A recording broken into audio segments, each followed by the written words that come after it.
sesión. Y lo primero que quería comentaros es que el planteamiento que se ha hecho desde el principio de este taller estaba planteado en la necesidad de aterrizar el tema de la desinformación en los procesos electorales, ¿no? O sea, yo creo que eso es un elemento importante. Hemos hecho un marco general después de la intervención de Antón, de Daniel y de Kevin, y no del anterior panel, en el que estábamos marcando un marco general de trabajo, y ahora nuestra intención es seguir aterrizando el tema, ir bajando y hablar de la desinformación ya asociado a lo que es el propio proceso electoral.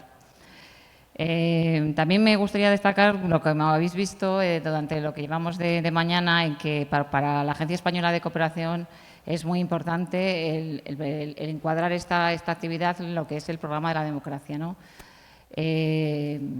Ha quedado claro, se ha repetido durante toda la mañana, pero también yo querría poner en valor otra cuestión que se ha comentado, ¿no? Es que la intención de este taller es pasar de los marcos teóricos a las propuestas concretas, ¿no? Y eso se consigue a través de metodologías de innovación y metodologías de laboratorio, que es lo que, de alguna manera, también este centro y todo el programa Interconecta lleva trabajando en los 2 últimos años, en ser capaces de articular con dinámicas como las que vais a ver esta tarde y la tarde de mañana, cómo somos capaces de pasar de lo más teórico a las propuestas más concretas, ¿no?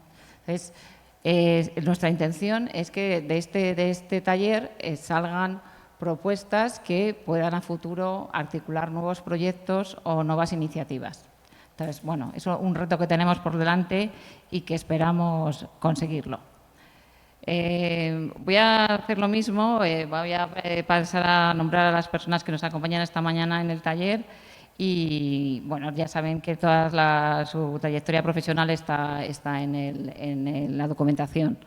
Nos acompañan esta mañana Rodrigo Salazar, que es director ejecutivo del Consejo de Prensa Peruana, Raiza Urribarri, que es investigadora de CIEPES Panamá, y Leandro Becker, que es representante de Lupa Brasil, ¿no? Aunque sé que lo tenemos de forma virtual. Ahí está, muy bien, pues nada, encantada. El planteamiento que queríamos hacer con este tema del taller desde el principio, y en concreto con este panel, era marcarnos un propósito, ¿no? ¿Cuál era el propósito que queríamos en el conseguir al término de todo este proceso? Y preparándolo nos habíamos dado como una especie de lema o de propósito a conseguir, ¿no? Es que los nuevos procesos electorales marcaran la igualdad de oportunidades entre competidores electorales y la libertad de los electores para adoptar decisiones tras un proceso de comunicación público, libre y abierto, ¿no? Esas 2 ideas.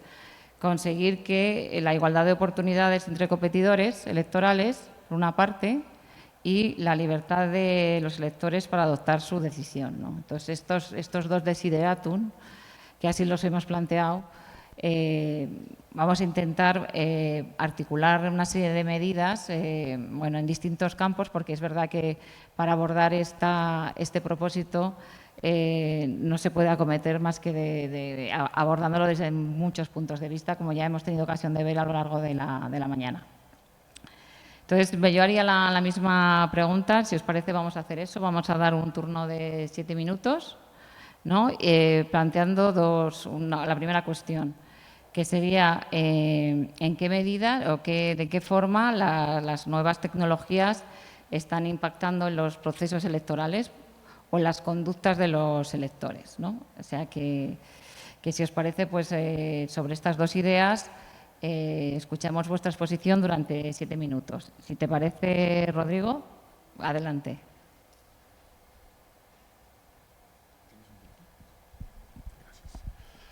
Buenos días a todos. Muchas gracias por la invitación a ESID, Idea Internacional. Un saludo muy fraterno desde el Consejo de la Prensa Peruana, que es la organización que integra a varios de los medios de comunicación grandes, ¿no?, del Perú, y que se encarga además de intentar defender la libertad de expresión que en estos momentos sufre un acoso feroz en nuestro país.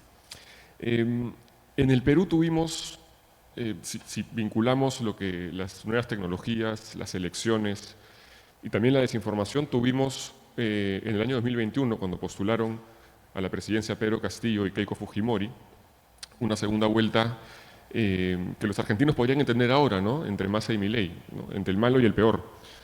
Y en ese momento era, claro, llegan los dos a la segunda vuelta y decimos, ¿qué sucede? ¿No? Y las elecciones las fueron ganadas por Pedro Castillo de manera legítima y regular, y espacio regular, ¿no? Lo que sucedió fue luego una especie de golpe, no sé cómo llamarlo, ¿no? Una especie de creencia de que hubo un fraude electoral que no hubo. Pedro Castillo era una persona tremendamente incapaz, ¿no? Dio el golpe de Estado más estúpido de la historia de la humanidad, seguramente, e iba a poder hacer, ¿no?, un fraude desde fuera muy difícil. Entonces, pues sucedió esto, ¿no? Y llegó un punto en el cual muchos periodistas, muchos peruanos en realidad creíamos que nos iban a robar la elección. Y digo, no nos iban a robar en el sentido de castillista, yo no voté por Pedro Castillo, pero sí en el fondo de la derecha lumpen se está robando las elecciones, ¿no? Y casi que lo está logrando ahora después de 2 años. Y esto fue a través de muchos medios de comunicación que cayeron en esa idea de fraude, digitales, tradicionales, impresos, radiales, etcétera, regionales, limeños, que creyeron que efectivamente hubo un fraude electoral. Y hemos llegado hasta el punto de que Pedro Castillo fue reconocido como presidente por el Jurado Nacional de Elecciones casi cuando tenía que dar su discurso de apertura. No hubo lo que sucedió en otros países, que es adelantar el fraude, decir, oye, va a haber un fraude electoral si es que yo no gano, pero fueron medios de comunicación, fueron estudios de abogados que prestaron su manpower para poder quitarle votos a la gente, ¿no? Y entonces uno termina pensando cuál ha sido el mecanismo para que esto se logre, ¿no? Principalmente las redes sociales y los sistemas electrónicos de comunicación, que creo yo, pensándolo ya desde la primavera árabe hasta ahora, han hecho más mal que bien en general. Y con un grupo de personas que no creo que hayan sido personas que realmente creían en el fraude, eran personas que intentaban de alguna manera vulnerar el sistema electoral, el sistema democrático, diseminando desinformación por todos lados, ¿no? Y los medios de comunicación, algunos medios de comunicación tradicionales, inventando historias para que la gente pudiera creer la teoría del fraude. Tú mencionabas, María Paz, acerca de la libertad del elector, ¿no? El elector eligió a Pedro Castillo, quizás lamentablemente, pero lo eligió. Y tuvimos que luego defender los votos, digo periodistas también y entes electores, defender los votos de esta derecha lumpen, ¿no? que intentaba tomar las riendas del poder por fuera. Y si pensamos, por ejemplo, luego, ¿qué era lo que se podía hacer para combatirlo? Pensamos un momento en los fact-checkers, en quienes se encargaban de ayudar a diseminar información fidedigna. Y era muy difícil hacerlo, en un entorno en el cual muchos medios de comunicación estaban posicionados a favor de Keiko Fujimori, a pesar de que no había ganado las elecciones. Los medios de comunicación, en el Consejo de la Prensa Peruana lanzamos un medio de fact-checking electoral llamado PeruCheck. Tenía muy poca incidencia finalmente en las decisiones de la gente. Porque una cosa es Lima, ¿no?, que concentra el 30% de la población del país, y otra cosa es el resto del Perú. En el resto del Perú esa discusión casi que no tenía mayor asidero. He tenido la oportunidad este año de viajar por varias zonas del sur andino del Perú, y mucha gente terminaba diciendo, yo no sabía que era izquierda y derecha hasta que Pedro Castillo y Keiko Fujimori llegaron a la segunda vuelta. Y dentro de ese desconocimiento que puede haber de la política peruana, surge la desinformación, entonces es mucho más fácil caer en ella, creo yo. Hay menos herramientas para poderse defender uno mismo de eso. Creo yo que al elector peruano, desde la utilización del mecanismo de las tecnologías, se le intentó quitar su voto. con argumentos risibles, con evidencias trastocadas, que terminaron por afectar la credibilidad de los entes electorales y también de los medios de comunicación. Roberta decía hace un instante que los periodistas locales tenían poder, ¿no? Qué gusto que sea así en el Perú. Lamentablemente nosotros nos odian, ¿no? Sentados frente a ustedes tienen un comunista, un terrorista, seguramente según lo que piensan los enemigos de la información fáctica. Creería para cerrar que en el Perú hemos por primera vez realmente sufrido unas elecciones que han querido quitarle el voto a la gente, motivados e impulsados principalmente por los medios digitales, ¿no? Que no se hicieron responsables, y también, por supuesto, los medios de comunicación que aprovecharon el caos para poder mover sus influencias. Muy bien, pues muchas gracias, Rodrigo. Volvemos quizás otra vez con los temas que estábamos planteando, ¿no? Al pasar hasta aquí desde el acercamiento a un supuesto, ¿no?, tristemente pasado y concreto. Volvemos a los temas, yo creo, de la alfabetización digital, ¿no? Y incluiría yo la alfabetización, la necesidad de la alfabetización mediática, ¿no? La necesidad de la ciudadanía de bueno, pues hacer frente a esta desinformación a través de otros medios, ¿no? Voy a pasarle la palabra a Raiza y, como sabes, ya 7 minutos. Muchas gracias. En primer lugar, muchas gracias por la invitación a quienes organizaron este seminario tan importante. Yo traje 2 temas que me gustaría conversar en el marco de este seminario. Uno más orientado a esta discusión que nos plantean de inicio y otra que ojalá haya el tiempo de plantearla en la segunda ronda, que es un caso concreto, reciente, que ha ocurrido en Panamá y que quizás nos ayuda a ilustrar un poco la complejidad enorme del tema que nos convoca. Con respecto de la desinformación y las campañas, hay un aspecto que quizás dejamos de lado algunos, pero que hoy ha salido de forma relevante en las intervenciones tanto de Roberta como de Jaime, que es la responsabilidad que tienen también los medios de comunicación masivos, tradicionales, canónicos, como los queramos llamar, en trasvasar esa desinformación a públicos no digitalizados, por una parte, y por la otra, en convertirse de alguna manera en un agente de la polarización. En Panamá tenemos elecciones próximamente, en el año 2024, el 5 de mayo, están pautadas las elecciones generales, donde se elige presidentes, se eligen diputados, se eligen representantes a todos los niveles. Y desde el año pasado, desde julio, estamos padeciendo protestas enormes, protestas que se consideran las más importantes que ha habido en Panamá en sus 30 años de vida democrática, posinvasión. Durante estas movilizaciones sociales, y es uno de los temas que estamos estudiando en el Centro Internacional de Estudios Políticos y Sociales de Panamá, es el comportamiento de la prensa. ¿Cómo se comporta la prensa para cubrir estas movilizaciones? ¿Qué tan plural es la cobertura que se hace, informativa y de opinión? Y tenemos algunos resultados iniciales que nos indican.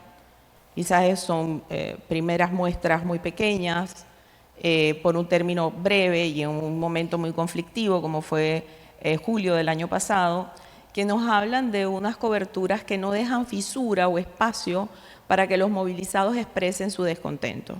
Es en esa fisura o en ese espacio que dejan los medios donde se cuela preferentemente yo no la llamaría desinformación, sino más bien la endogamia informativa. Es cuando estos grupos movilizados comienzan a no solamente consumir información de fuentes distintas, alternas al periodismo responsable y de oficio, sino también a generar su propia información, a generar sus propios mensajes. Se van haciendo como burbujas que van creciendo y van generando hostilidad también hacia los medios. nosotros pensamos que a veces los medios lamentablemente dan ocasión a que se produzca lo que se está produciendo ahora, un año más tarde, cuando tenemos 5 semanas, tuvimos 4 o 5 semanas de movilizaciones bastante grandes, importantes, mayores que las de julio del 22, en contra de la minería metálica a cielo abierto en el país, que convocó enorme cantidad de personas a la calle en protesta, ¿no? Buscando que se declarase inconstitucional el contrato suscrito por el Ejecutivo y refrendado por la Asamblea. En estos casos se vio reporteros huyendo en mitad de las movilizaciones detrás de turbas que los llamaban vendidos. Se vio también grupos que estaban al frente de estaciones de televisión diciendo están haciendo una cobertura sesgada, sin querer decir que estos grupos están válidos de razón, porque toda generalización, además de odiosa, es injusta, porque hubo cobertura también plural de algunos medios y de algunos periodistas. Lo cierto es que cuando se instalan estos tipos de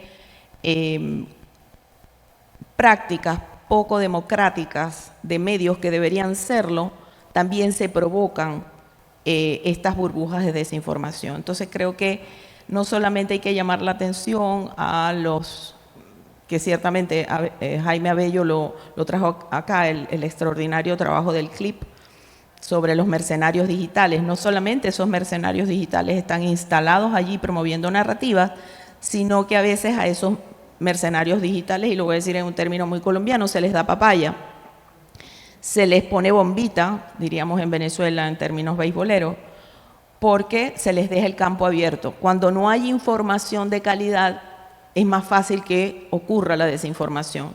Entonces, esa información de calidad la tenemos en los medios, que me gustó mucho la presentación de Nuria, cuando habla de la necesidad de fortalecer esos ecosistemas de información de calidad. Si no tenemos un ecosistema de información de calidad, no vamos a tener mucho éxito en combatir la desinformación. Ciudadanos informados son la primera puerta de cierre a estas narrativas que buscan desestabilizar los regímenes democráticos, para decirlo en líneas muy generales. Pues muchas gracias, Raiza. Nos quedaríamos entonces con todo aquello que se está planteando desde el lado de la prensa, la necesidad de contar con un periodismo de calidad, ¿no?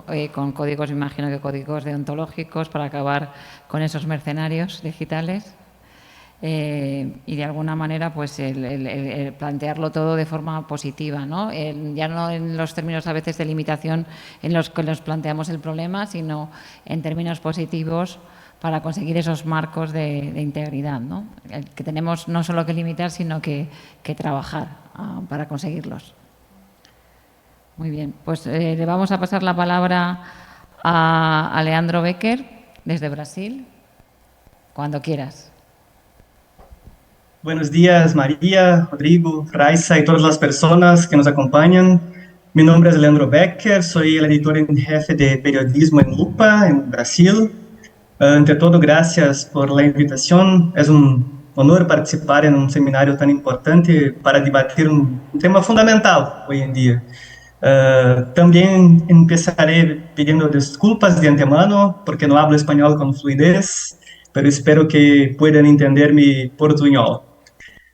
Bueno, Lupa es una plataforma centrada en abordar la desinformación mediante la alfabetización mediática y el periodismo. Se fundó en 2015 en Brasil, tenemos más de 1 millón de seguidores en redes sociales, 500,000 visitas mensuales en nuestro site. En mi breve presentación me gustaría abordar los efectos de la desinformación en las elecciones brasileñas de 2022. Por un lado, Jair Bolsonaro, el actual presidente en aquel momento. Por otro lado, Lula, quien fue presidente en Brasil durante 8 años.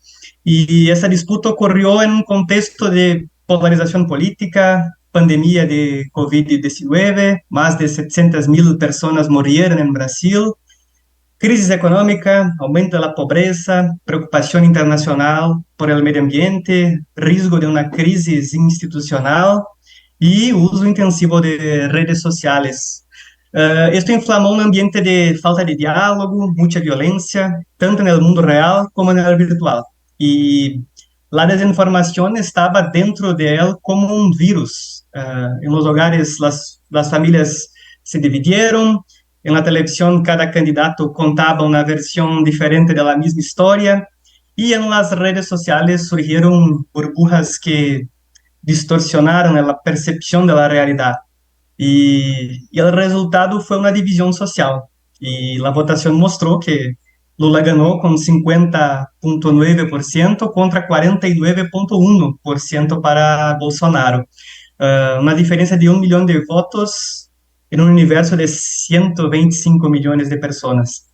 Pero los seguidores de Bolsonaro no aceptaron el resultado, bloquearon las autopistas, montaron campamentos en las calles, exigieron nuevas elecciones alegando fraude, y la desinformación fue el punto central en esta creencia.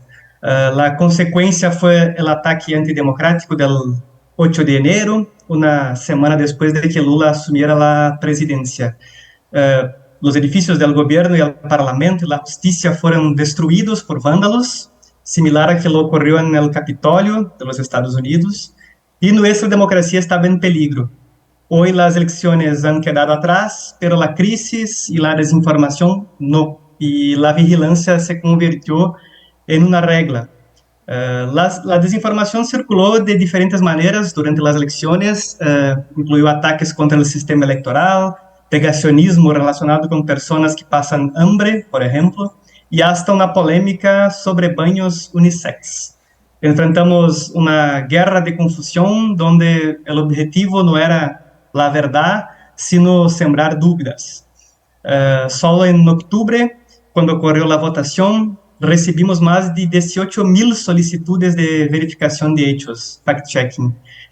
Y una cosa curiosa, algunas personas pidieron a Lupa que verificara la información, y cuando les enviamos el resultado, muchos nos atacaron porque no era lo que querían leer, preferían ignorar la realidad. También verificamos 293 declaraciones de Lula y Bolsonaro durante la campaña. Los resultados fueron un señal de esta confusión. En el caso de Lula, solo 4 de cada 10 eran verdaderas. En el caso de Bolsonaro, menos de 2 de cada 10 eran verdaderas. Las otras declaraciones incluyeron información falsa o datos exagerados o controvertidos. Y el 8 de enero, cuando ocurrieron los ataques en Brasilia, Lupa lanzó un proyecto colaborativo de base de datos que recopiló 4,000 publicaciones antidemocráticas en redes sociales o aplicaciones de mensajería con mucha desinformación. La colaboración de nuestra audiencia nos permitió recopilar información que guió la producción de contenidos periodísticos y sirvió como referencia para investigaciones.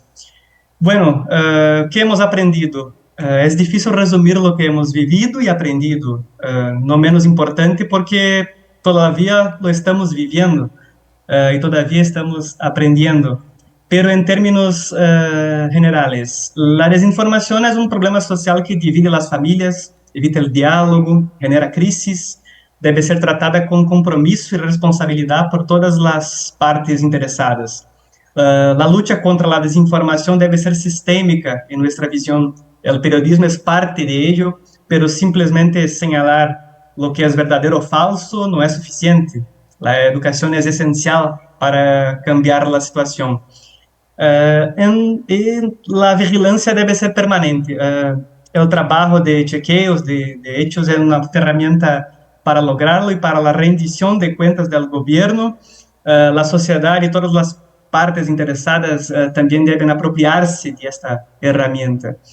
Y termino con una provocación para nuestro debate. En un mundo donde cada uno ve una realidad diferente en el teléfono, ¿cómo podemos separar el hecho de la opinión, establecer una conexión real y hacer posible el diálogo?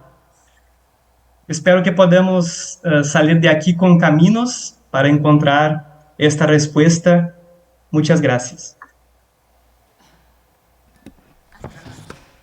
Bueno, la hemos liado.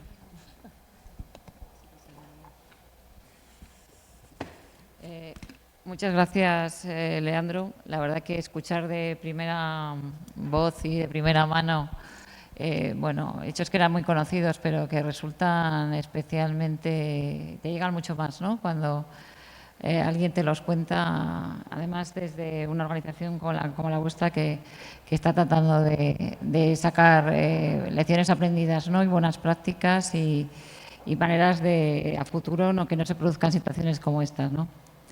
Y en eso estamos, y no sé si alguien en el público quiere plantear alguna pregunta o quiere hacer algún comentario. Si no, pasaríamos a la siguiente parte, ¿no? Está el público, la que tiene el asiento cero, que puede comentar.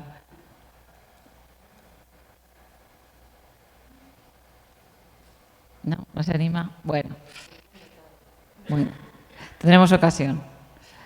Bueno, pues podríamos seguir entonces planteando la segunda parte de este panel, comentando, bueno, haciendo un poco planteamientos así propositivos y pensar también en 3 sugerencias para mejorar los procesos electorales y, a ser posible, también alguna buena práctica, ¿no?, que conozcáis, que podamos compartir entre todos. Le paso entonces la palabra a Rodrigo. Listo, gracias. Yo no puedo darle sugerencias electorales porque soy solamente periodista, pero puedo darles algunas sugerencias a los periodistas que están acá sobre algunas cosas que hemos aprendido en el Perú que podrían funcionar de repente para algunos que hacen o no fact-checking. Creo que la primera de las lecciones que tenemos que sacar es que el fact-checking, por lo pronto en el Perú, no ha sido exitoso. Y no ha sido exitoso porque los periodistas pensamos como periodistas, ese es nuestro problema, ¿no? Pensamos que publicar una nota que dice falso, que haya fraude electoral, la gente va a entrar a leerla. Eso no sucede. También es falso, tampoco es exitoso crear un repositorio de casos de desinformación en una página web para que la gente entre a revisarlo. No va a ser así.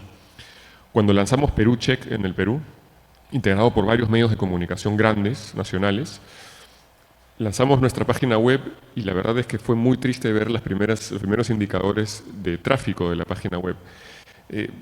Fue más que triste, fue deprimente, ¿no? Pero nos dimos cuenta de lo siguiente: si es que nosotros nos convertíamos, en vez de un medio de comunicación que está hacia el público, sino ser una especie de back office, como un back newsroom, lo que podíamos hacer era proveer el contenido de verificación para los medios de comunicación que no tenían presupuesto o no tenían manos para poderlo hacer. Y hablamos con varios medios de comunicación de distintas tendencias, unos son centro-izquierda, centro-derecha, de centro, y les dijimos: te hacemos nosotros la verificación gratuita. ¿Quieres un programa de televisión? ¿Quieres un video? Lo hacemos nosotros. No me tienes que dar un centavo, pon mi marca.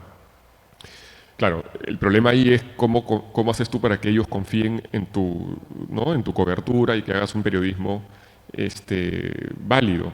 Y ahí viene la segunda lección: es ser absolutamente neutral, absolutamente fáctico y absolutamente imparcial. En Perú Check, que yo tengo el honor de haber dirigido, creamos una fórmula para que no se pudieran publicar más notas sobre un candidato si es que excedía el 55% de esa cantidad de publicación sobre un candidato. Entonces, digamos, si Keiko Fujimori tenía 55% de notas publicadas en segunda vuelta, ya no se podía en ese momento no publicar más sobre ella, pero sí intentar buscar sobre el caso de Pedro Castillo, para hacerlo lo más imparcial posible. Y en tercer lugar, creo que otra cosa fundamental era sumar a las plataformas digitales, ¿no? La desinformación no se puede combatir sin los responsables de los que diseminan la desinformación. Google, Facebook, TikTok ahora, Twitter y demás, son los responsables de esta situación. Y a ellos tenemos que sumarlos. No solamente con fondos que te puedan dar, plata que te puedan dar desde fondos, porque Google está feliz de darle plata a los fact-checkers, porque tiene el rabo entre las patas. Entonces tienen que darle un poco de dinero para poder decir: oye, yo combato la desinformación. Sino también sumarlos desde el punto de vista tecnológico, ¿no?, que aporten con tecnología y con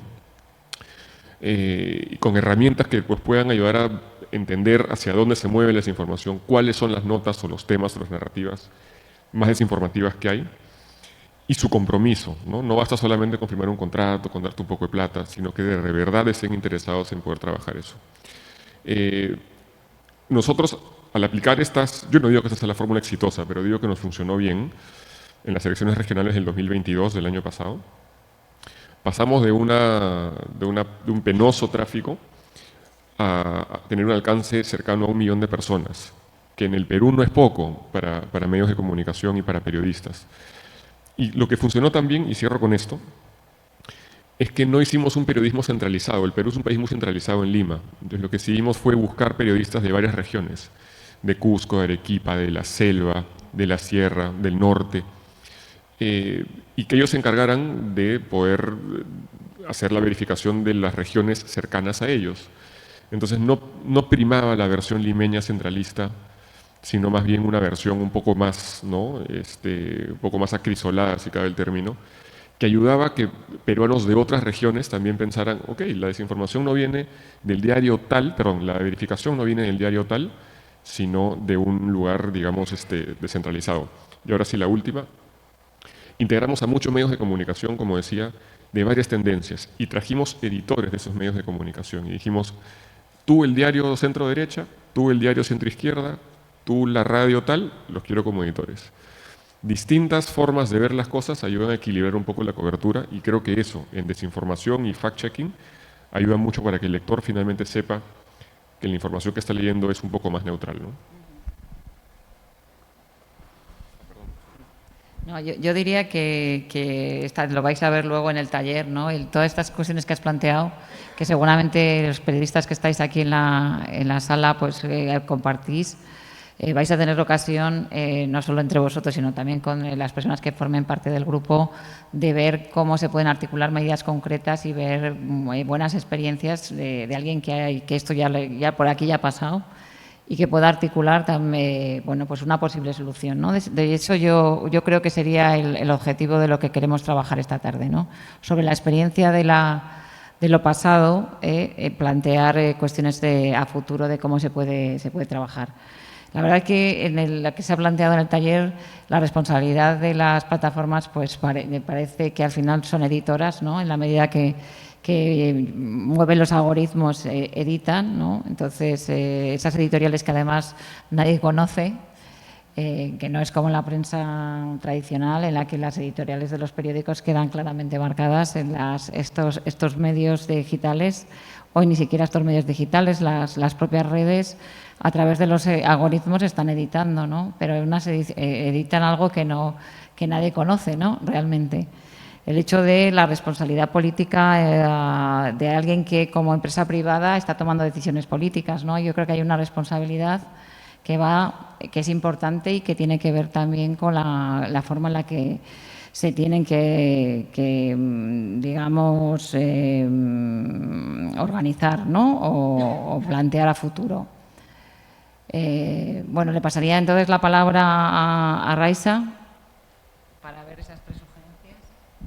Sí, bueno, en realidad creo que en un taller como este me quisiera tomar la libertad de comentar con ustedes un caso, porque nos han pedido que seamos proactivos, ¿no? Que yo no traigo soluciones ni respuestas, ¿no? Pero creo que de problemas concretos o de casos concretos, luego en la fase de laboratorio se podría mirar mejor las cosas. A mí me preocupa, y el caso que traigo tiene que ver con la reglamentación electoral de los órganos electorales. Tuvimos un caso muy reciente en Panamá que ilustra, me parece a mí, bastante la complejidad con la que se enfrentan los órganos cuando quieren establecer algún tipo de regulaciones.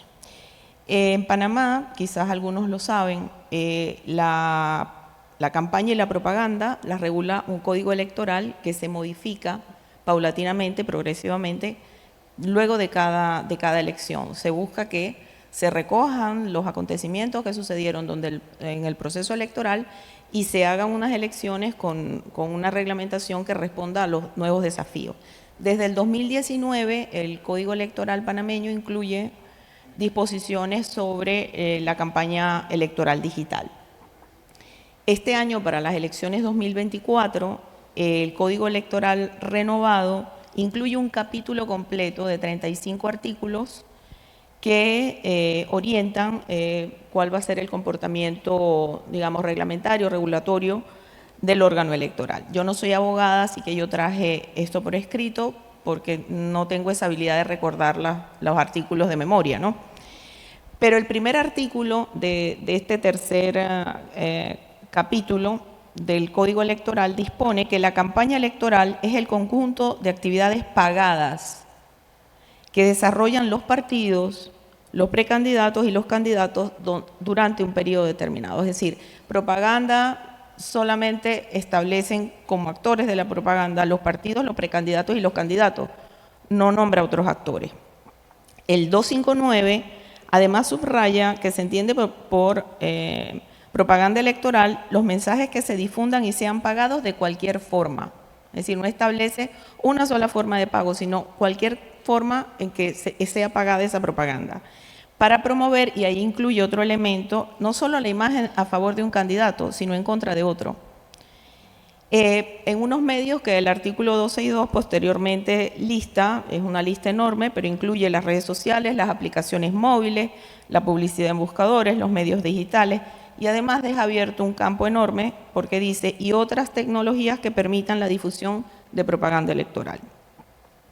El artículo 281 señala que quien se considere afectado por la difusión de propaganda electoral podrá presentar la denuncia al órgano, y en el caso de propaganda en medios digitales, este órgano, que es la Dirección Nacional de Organización Electoral, podrá decretar su suspensión o remoción a instancia ciudadana o del Centro de Estudios y Monitoreo Digital, y este es un aspecto importante que incluye dentro o no de los periodos de campaña.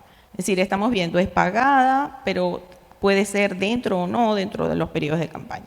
Hasta aquí la letra de lo que dispone el código. Veamos el caso, los hechos, cómo se ha interpretado esto.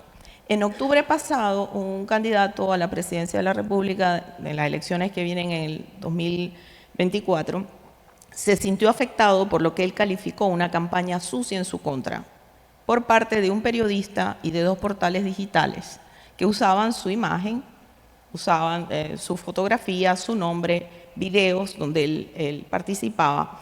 Él decía que estos periodistas pues estaban haciendo campaña sucia. No utilizó la palabra desinformación, pero sí campaña sucia, que es a lo que también alude el Código Electoral. ¿Cuál fue la consecuencia? Él introdujo esta denuncia al Tribunal Electoral. El Tribunal Electoral, a través de la Dirección Nacional de Organización Electoral, les ordenó tanto al periodista como a los 2 portales abstenerse de publicar información sobre el candidato. Inmediatamente, sin mediar ningún tipo de consideración, aunque dijo pueden apelar, pueden recurrir a esta decisión. El periodista preventivamente dejó de publicar, y me voy a referir a la actuación del periodista y no de los 2 medios digitales porque realmente no fueron los más activos, ¿no? Contrarrestando esta situación. El periodista dejó de publicar, pero además introdujo un recurso de consideración ante el órgano electoral. A partir de ese recurso de reconsideración, el Tribunal Electoral archiva el caso y lo declara no procedente.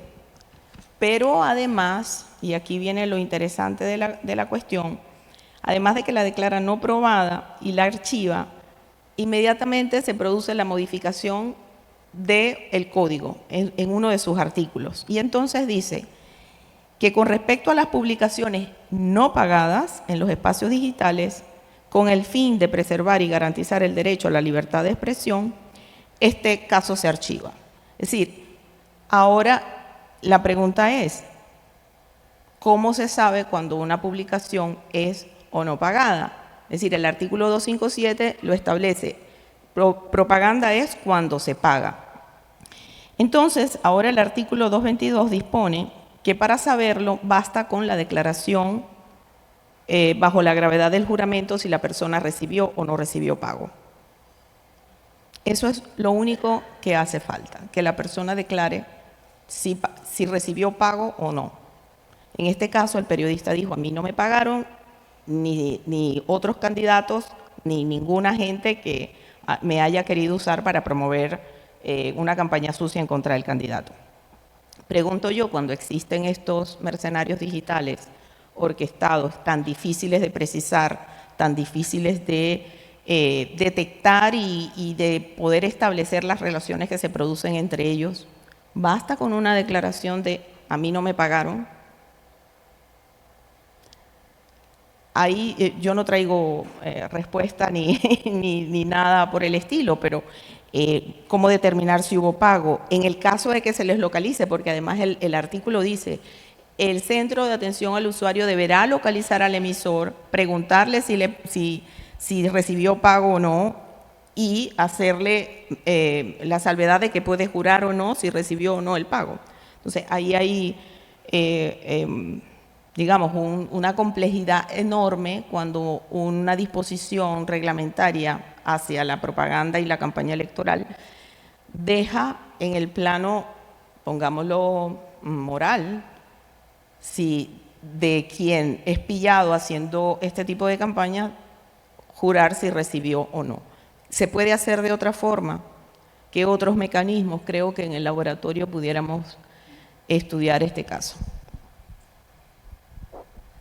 Bueno, yo creo que has planteado una cuestión muy interesante, que es toda la insuficiencia de la normativa para hacer frente a las nuevas procesos electorales con tecnología digital, ¿no? Entonces, ahí hay una ausencia de norma para regular determinados supuestos, como el que has planteado, de sujetos que no son candidatos y que intervienen en la campaña. Eso es hay actores ahora mismo que están participando en campañas electorales y no son los candidatos, pero eso es un hecho absolutamente habitual. Entonces, la cuestión no es ponerle puertas al campo, es cómo se norma en ese tipo de circunstancias, ¿no? Cómo se norma la intervención de sujetos en campaña que no son los candidatos y que posiblemente no tenga que ser propaganda o sí tiene que ser propaganda. Entonces, has abierto ahí cuestiones que están, desde el punto de vista de la legislación, bueno, pues se están planteando de forma importante. Justamente las dos, ¿no? La intervención de sujetos distintos de los candidatos y la idea de propaganda, ¿no? O el alcance que tiene que tener la publicidad dentro de las campañas. Creo que eso es una de las cuestiones que se pueden discutir, se pueden ver. Seguramente que hay aquí personas dentro de la sala que este tema lo han trabajado y, bueno, pues podremos escucharlo en los talleres y no sé si alguien quiere comentar algo, pues quizás ahora sí. Ahí veo dos manos. Si esto es un tema, este es un tema importante, ¿no? El tema de cómo se norma este tipo de circunstancias o situaciones. No sé, a ver, ¿podríamos pasar a alguien? Sí, espera, yo me levanto. Espero no tirar nada.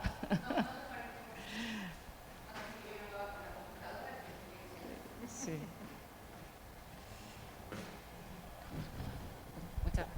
Muchas gracias. Antes que nada, gracias por la invitación. Soy Lina Rodríguez y vengo de la Asociación de Internet México, aparte de liderar una agencia de marketing y comunicación y dar algunas clases en algunas universidades en México y en América Latina. Básicamente nos han invitado para hablar un poco sobre las propuestas y sin duda todo lo que hemos escuchado es relevante y me parece que, al menos nada más para que tengan una idea, en México el share publicitario, o sea, la inversión publicitaria en nuestro país ha aumentado en más de un 20%. Hoy más del 60% de la inversión publicitaria tiene que ver en medios digitales y no podríamos estar conceptualizando llegar a la gente si no fuera por campañas realmente híbridas, en donde los medios tradicionales y los digitales tienen que ver y tienen que resolver. Si bien los organismos internacionales debemos de pensar en capacitar a las esferas, me parece que el reto más importante es con la gente.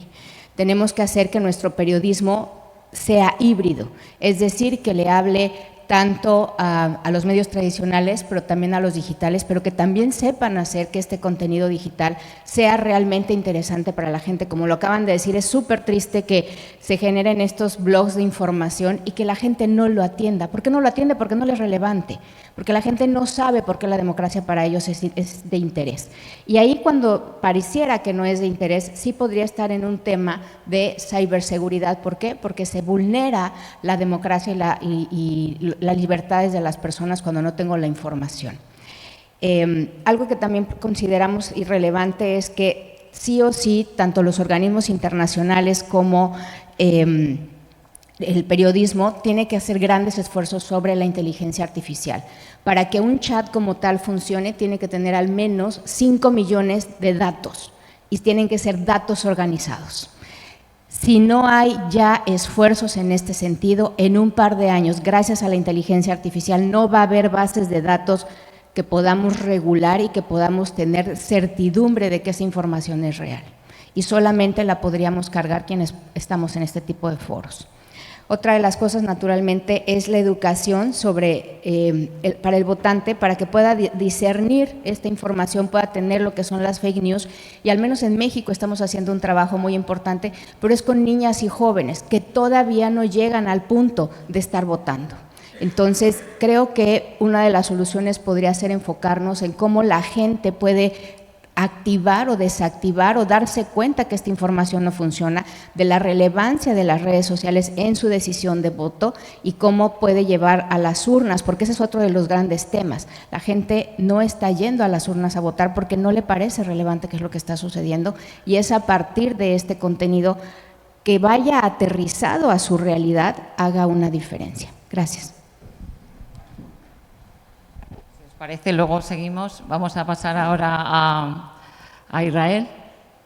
Israel es, no, me lo estoy inventando. Leandro. Leandro. Pues nada, cuando quieras, Leandro.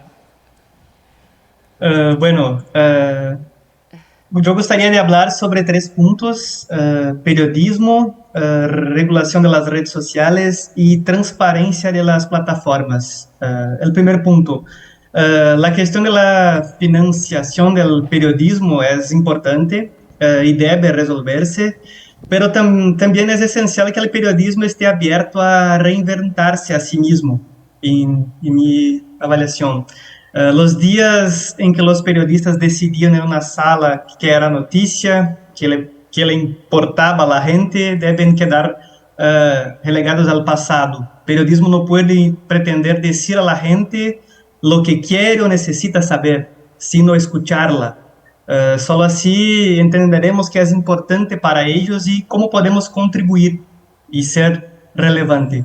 En Lupa, por ejemplo, creamos un proyecto colaborativo durante la crisis del 8 de enero que recibió más de 4.000 contribuciones y dio lugar a nuevos contenidos sobre la intentona golpista. Creo que es posible y es mucho más eficaz. Otro punto es la regulación. El Parlamento en Brasil está debatiendo un proyecto de ley para regular las plataformas de redes sociales. Ha habido mucho debate, mucho lobby por parte de las empresas y muchos desacuerdos. Y el resultado fue una fragmentación de la propuesta original en al menos 3 proyectos de ley. Y aún así no se aprobó nada hasta el momento. La regulación es un punto importante porque exige más transparencia a las plataformas. Por otro lado, la polarización política ha convertido el debate en Brasil sobre la ley en uno de estar a favor o en contra de la censura. Y la situación sigue sin resolverse.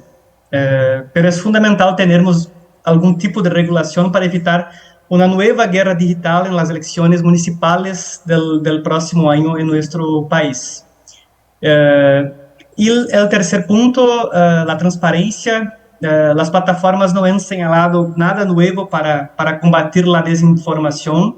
Al contrario, están revocando políticas como las vigentes en relación, por ejemplo, con las elecciones estadounidenses, la pandemia de COVID, entre otros ejemplos. Y esto no hace sino dificultar aún más la posibilidad de diálogo y una lucha más eficaz contra este fenómeno. Si las plataformas son más transparentes y comprometidas, creo que es posible transformar los espacios de confusión en espacios de diálogo.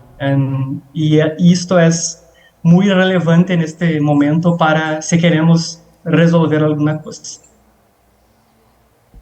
Muy bien, pues nada, muchísimas gracias. Creo que bueno, se ha hecho un repaso importante de cómo tienen que funcionar o los problemas que plantean los medios de comunicación. tanto el periodismo, los mercenarios digitales, como las plataformas, su responsabilidad sobre todo lo que está pasando. Y bueno, se han planteado también cuestiones desde el punto de vista del ámbito normativo, que como luego vamos a tener el taller que va a llevar Alicia, creo que bueno, pues allí tendremos ocasión de comentar todas estas cuestiones y si os parece, pues vamos a pasar al café y ya luego seguimos, ¿no? Y para aquellas personas que estabais también pendientes de comentar, pues lo podemos hacer en ese taller, ¿eh? Muchas gracias a todos.